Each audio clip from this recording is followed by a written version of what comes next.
Welcome team. Imagine நீங்க உங்களுடைய வேலையில எப்போ போல இருப்பீங்க, ஆனா உங்களோட பேங்க் அக்கவுண்ட்ல இருந்து அமௌண்ட் குறைஞ்சுக்கிட்டே வரும் உங்களுக்கு தெரியாம. இன்னைக்கு நம்ம வீடியோல நான் சூஸ் பண்ணிருக்கிற title post transaction fraud, criminals, scammers நம்ம பேங்க் அக்கவுண்ட்ல இருந்து நம்மளோட காசை நமக்கே தெரியாம எப்படி திருடுறாங்க.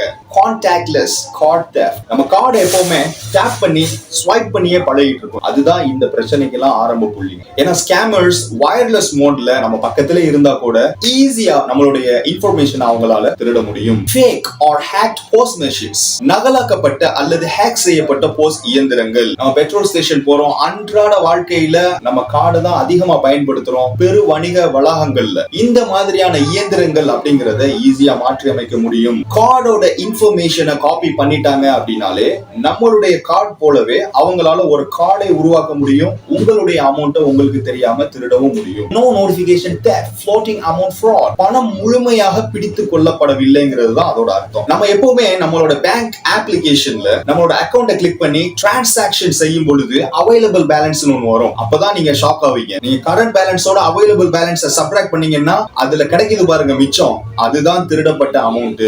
அந்த அமௌண்ட் இன்னும் நிலுவையில தான் இருக்கு, முழுமையா போய் சேரல. நீங்க இமிடியேட் ஆக்ஷன் எடுத்தீங்கன்னா அதை தடுத்து உங்களுடைய காசை நீங்க மீட் எடுத்துக்கலாம். பேங்கை நீங்க தொடர்பு கொண்டு டிரான்சாக்ஷனை உடனே நிறுத்தணும்.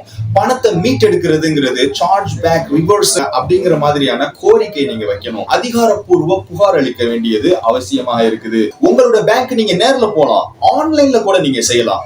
இந்த மாதிரியான மோசடி பரிவர்த்தனை அப்படிங்கறது பத்தின ஸ்கிரீன்ஷாட்டை நீங்க ப்ரூஃபா நீங்க அதுல இணைச்சுக்கிட்டு இது உங்களுக்கு தெரியாம தான் இந்த டிரான்சாக்ஷன் நடந்திருக்குங்கிறத பதிவு செய்யணும். Make a police report. சட்டப்பூர்வமான ஆதாரம் பேங்க்குக்கு தேவைப்படுதுன்னா இந்த போலீஸ் ரிப்போர்ட் உங்களுக்கு ரொம்ப யூஸ்ஃபுல்லா இருக்கும். பேங்க் நகரா மலேசியா ஆர் ரிசர்வ் பேங்கோட வாடிக்கையாளர் சேவை இல்ல புகார் பிரிவுக்கு போயிட்டு உடனே நீங்க ரிப்போர்ட் பண்ணி அது சம்பந்தமான டீடைல் என்ன அப்படிங்கறத கேட்டு ஆக்ஷன் எடுத்துருங்க. Monitor your account and change your card. உங்களோட கார்டை நீங்க முடக்கிட்டீங்க, புதிய பாஸ்வேர்ட் அப்படிங்கிறது தேவைப்படும் புது கார்டுக்கு. அந்த நேரத்தில் 2 ஸ்டெப் வெரிஃபிகேஷன் அப்படிங்கறத தயவு செஞ்சு மறந்துடாதீங்க. இந்த மாதிரியான போஸ்ட் ஃப்ராட் நடக்குது அப்படிங்கும் பொழுது நீங்க அன்றாடமா யூஸ் பண்றீங்க இல்லையா, தயவு செஞ்சு டேப் பண்ணாதீங்க, ஸ்வைப் பண்ணாதீங்க. கார்டு பரிவர்த்தனைன்னு வந்துருச்சுனாலே உங்களோட மைண்டுக்கு வர வேண்டியது பாஸ்வேர்ட். பொதுவான இடங்கள்ல நீங்க போறீங்க, ஏதாவது பர்ச்சேஸ் பண்றீங்க, அன்றாட செலவுகள் இருக்குன்னா தயவு செஞ்சு கேஷ கொடுத்து நம்ம அதை செட்டில் பண்றதுக்கு ஆரம்பிக்கணும். எஸ்எம்எஸ் அலர்ட் அப்படிங்கிறது ரொம்ப முக்கியங்க.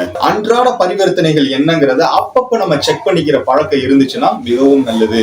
உங்களுடைய கடின உழைப்புல சம்பாதிக்கக்கூடிய இந்த பணத்தை பாதுகாக்க தயவு செஞ்சு கத்துக்கிறீங்க. இது மாதிரியான விழிப்புணர்வை எல்லாருக்கும் ஷேர் பண்ணுங்க. உங்களுக்கு ஏதாவது சொல்லணும் அப்படின்னா கமெண்ட்ல சொல்லுங்க. Criticism most welcome.